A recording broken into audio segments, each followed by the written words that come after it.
And this is the interesting thing about Core. GIF is the mastermind of almost all we do because him and I both are system designers. He's surgical, I'm spatial. But like from art team side and Spatial or special? I am the special character. Bad Sports knows very well how special.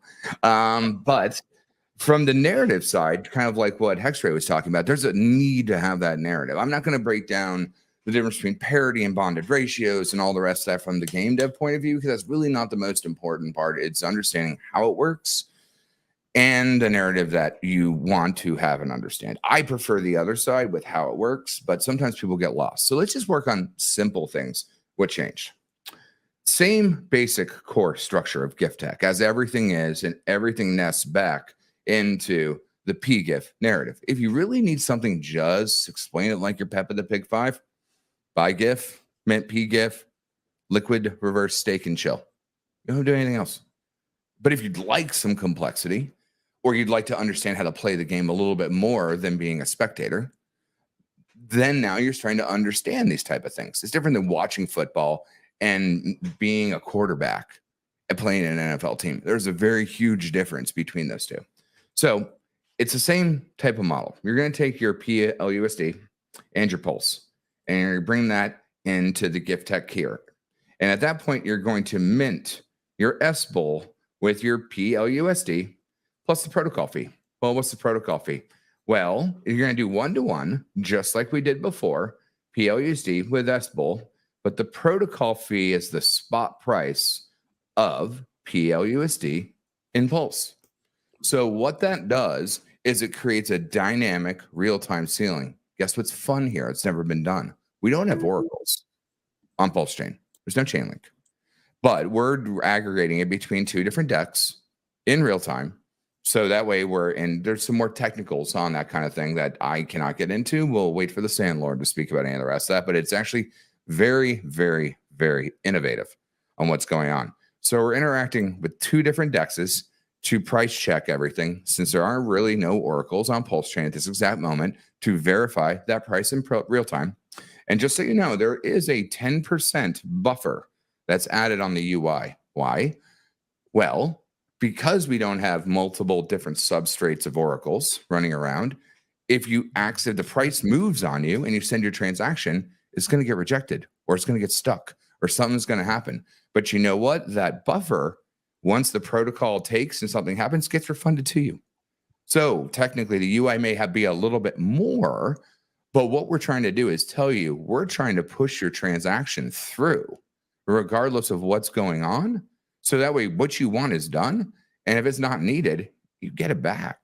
You can technically interact with the smart contract and not have that UI prompt, and just tells you exactly what you need. But now you got to punch in all the numbers.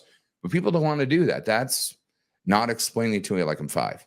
So there is a little bit of buffer to that baked in. And once this stabilizes a little bit more, because right now we're doing something with the dynamic ceiling on launch in real time, with no oracle, on a fair launch-based system that's already forked over, which is absolutely bloody cool. But same principles, right? 25% goes to the PGIF buy and burn. Now, if we've talked enough about how GIF and PGIF and the importance of a perma token is, that's already and within all the RHMax homework. But this goes to the debt address. Bink, bink, bink. 75% goes to buy and burn PLUSD. Everything else is basically absolutely the same on the parameters, except they're bringing over a forked token that has no founder, that has a full community acting behind it, that are working to not just create a perma token that can do some fun things in the future, but bring their token more than just dollar pegging value. It's parity onto how something works into the community that it exists on, right? Because this token is now part of the GIF tech family. And that's going to be very interesting to see as we move into gear 3, gear 4, all these fun things as we rev up the transmission on the car that we're barely on gear number 1. I mean, we have now a dynamic based protocol feed that is structurally sound and in sync to what is gift tech? Proof of pulse. So it's reacting to the toss of pulse and reacting to your own token in real time, which fundamentally allows you to burn it better. Fascinating, isn't it? So yeah, that's Nope is pretty much the same thing. It's going to be on the same side with No Bull. Other sexy graphics. These will be released once I am greenlit to say that they are released, because I was making this in the hot of the night. Yeah, Josh, you had a question that you were, when we were making notes earlier on regarding, was it there's something about the Acosta guys, the Acosta community not really picking up a lot of what way to use the system? What was your question about that regarding that, Josh? Yeah, no, it was just I just wanted to sort of understand how the best communities are chosen, and obviously Acosta was chosen because of the history behind it and what it actually is, but their community themselves didn't really pick up on how it was supposed to be used. This sort of well, that's a double-edged sword. That's a double-edged sword to ask that question, due to the fact that we chose Icosa not just for the community, but as a salute to the white whale, Alex. I learned a fundamental lot due to his effort, experience, exposure, and everything he did. I know the GIF learned an awful lot for the exact same thing. We wanted to do something as builders, just like he built wrapped T-shares, an auction house, a ceiling floor system onto a T-share, just to give his salute and tip of the hat to Richard Hart. We wanted to do that as well.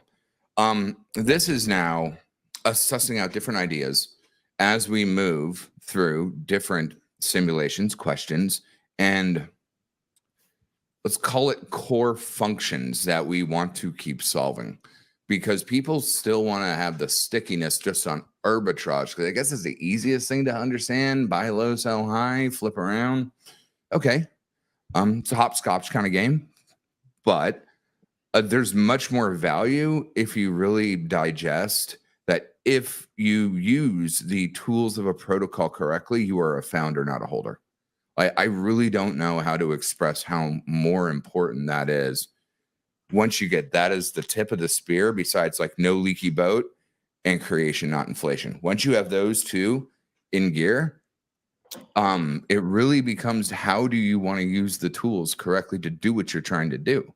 Are you trying to create something that is baked in economic value, baked in innovation that has the ability to be possibly upgraded? No, obviously expectations. We do simulations, not promises over here. So when you think about that, it's going to be interesting on who we choose next. And there are people that are definitely talking to us, and we do have criteria or pillars that the community founders, whoever the entity in the sky may be, because GIF touched on that.